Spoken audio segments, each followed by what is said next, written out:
Rated E for everyone. SEGA.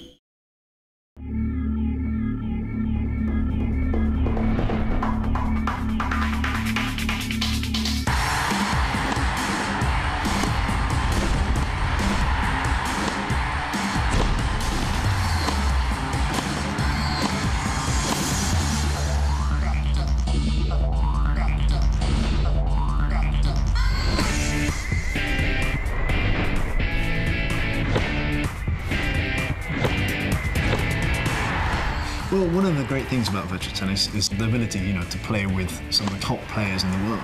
You also get to play in different locations, which are fantastic. We have Dubai, we have Shanghai. We brought new players, we have new 3D crowds, we have a great sounding environment, and it's just a fantastic evolution from VT3. The idea with World Tour is basically the user get to create their own character and they basically take them through a career. We now actually divide the game into two sort of races. The amateur race, so you play for all those circuits and then you actually progress on to the pro race. When you're in the amateur race, you play against lots of different characters who you're not familiar with. The atmosphere of the matches will be a lot more sort of subdued and quiet. And then as you progress into the professional levels, then you'll get to meet against the big name players and you'll also get more of the atmosphere of the matches.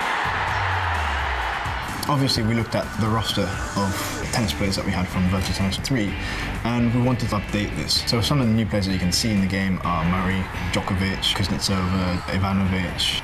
They sort of enhance the roster that we were already used to in Virtua Tennis 3, and it allows you to play with basically the latest players.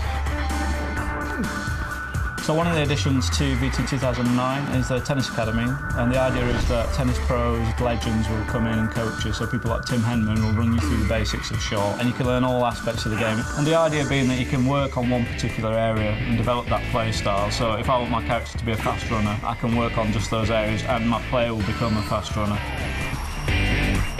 In Virtua Tennis 2009, obviously we brought back the mini-games. This was, a fantastic feature of VT3, but we wanted to really update these. We basically reviewed all the games that we liked and had a little bit of a poll on which were the games that everybody liked the most. And we kept the 6 most popular ones, and then we did 6 new ones as well. So for anybody who loves the sort of meat defender crocodiles, we've actually taken that theme a little bit further and got to things like Zoo Feeder, where you're having to feed all the different animals with different fruits and foods. I think one of my favourite ones is probably Pool, which is actually a giant game of pool but just played with tennis. And this will be the first VT in which you can actually play multiplayer online. So we're working to try and make all the games online playable, and you'll be able to play with up to 4 players, either turn-based or simultaneous, depending on what the game is.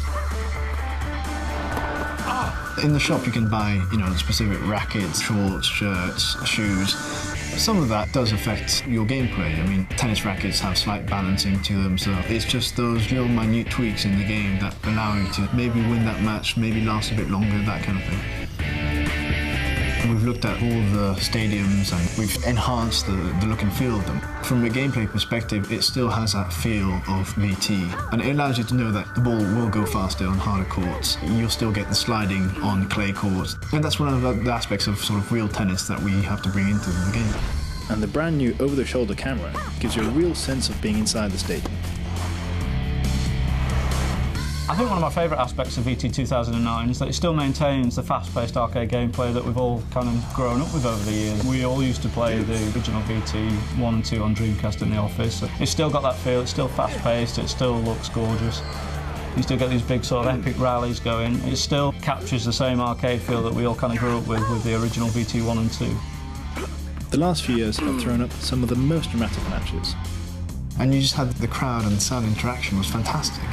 So what we've done is created a full 3D crowd, but within that affects sort of key moments when you have a difficult rally, you don't know who's going to win, you're trying to outthink the player, and the crowd just goes completely silent. You just get that last shot in, you win, and boom, crowd gets up, you get that big rush, and that's just one of the moments that you just think, brilliant.